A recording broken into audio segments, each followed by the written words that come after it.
Welcome to class. I'm Trevor, and I post D&D videos every week, generally on Wednesdays. In this video, I want to talk about the newest Magic the Gathering set, or soon-to-be-released Magic the Gathering set, Magic the Gathering Adventures in the Forgotten Realms, but I want to talk about it from the perspective of D&D players. Although not everybody who plays D&D plays Magic and vice versa, I don't want D&D players to miss out on this set. Not for the Magic part, but because there are other things that can be done with the cards that are present in this game that can enhance any game of 5e, whether it's set in the Forgotten Realms or not. There are going to be three big tips here, and let's start with number one. So the first thing that I want D&D players to be aware of is that the lands in this set have flavor text. Lands are the most basic card in Magic, and flavor text works similarly to the way it does in 5e, in that it doesn't have a mechanical benefit. But what is flavor in Magic is actually relevant and kind of mechanical, or at least plot relevant, in a game of Dungeons and Dragons. So the 5 land types in Magic are plains, islands, swamps, forests, and mountains. And the flavor text on these lands, which doesn't ever happen, this is a brand new thing in Magic set, is they're designed as plot hooks. For example, let's look at this plains. Searching for a vanished caravan that was bound for Silvery Moon, you've come to a bank of a mysterious fog. These lands work so well, like the flavor text on these lands works so well as plot hooks for different environments. We have islands. In a crystal-studded waters far below the surface, you discovered an incubating egg of mysterious origin. Or swamps. You expected to meet hostile drow in this ancient ruin, but they fled long ago. What darkness could have driven them out? Or mountains. You ventured deep into the heart of the mountain to determine what could calm its quaking rage. And finally, forests. Before the Elf Queen will aid you, you must find a way to cure the strange rot afflicting the roots of the ancient trees.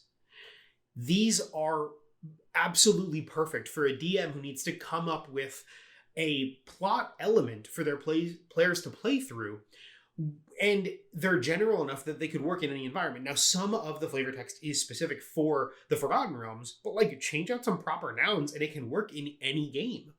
It was actually suggested in one of Gavin Verhey's Good Morning Magic episodes, which I'll link in the iCard, where you could actually just create a deck with these cards and randomly deal one to determine what the next plot hook could be for your players. This could be done with the DM is just prepping, or it could be done at the table.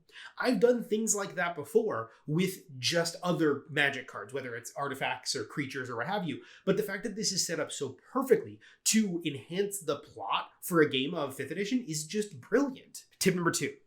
There's actually adventures being published on Wizards of the Coast website right now that are like free adventures for level 8 players that are in the Forgotten Realms, that are tied to what is going on in the set and tied to what generally goes on in the Forgotten Realms. I'm not a big Forgotten Realms connoisseur. I homebrew most of my worlds, but I didn't want any D&D players to miss out on the fact that Wizards of the Coast is literally right now publishing free adventures online. It's just maybe in the Magic side of things rather than in the D&D side of things, and I don't want you to miss out just because it isn't in your kind of sphere. So check that stuff out if you want to run a game for some players. Now, this I think would be better for experienced players because it seems like at least the episode that they've released so far is for 8th level players. And I think that newer players probably might have some trouble running a character of that high of a level. But these things exist, and I just don't want anyone who strictly plays D&D and not Magic the Gathering to miss out on this excellent resource. All right, last but not least, tip number 3. This deals with the art cards from Adventures in the Forgotten Realms. Now, I've used art cards or just cut out the art from Magic cards before as tokens or creatures that my players are fighting or what have you, but the art cards in this set, on the reverse side of them, will actually have stat blocks for your campaign. There's an example. There's a flump that's already, we've seen it. We've seen the front and back. It's the art. Some of the versions will have a gold signature across the front. Some will not. And on the back, it has a stat block. Now, it doesn't have everything spelled out, so you probably would still need a monster manual or Volos or whatever source book, or D&D Beyond, I guess. But it's just so awesome to have a physical token, even if it's just for giving to the players when they start to find information out about the enemy. Or heck, you could even use it as something that they're tracking, right? They could have to hunt down a certain enemy, and you could pull one of these random art cards out and give it to your players, and then they would have a general idea not only of what the character looks like, but like what they're getting themselves into in terms of the creature that they're hunting and what they're fighting.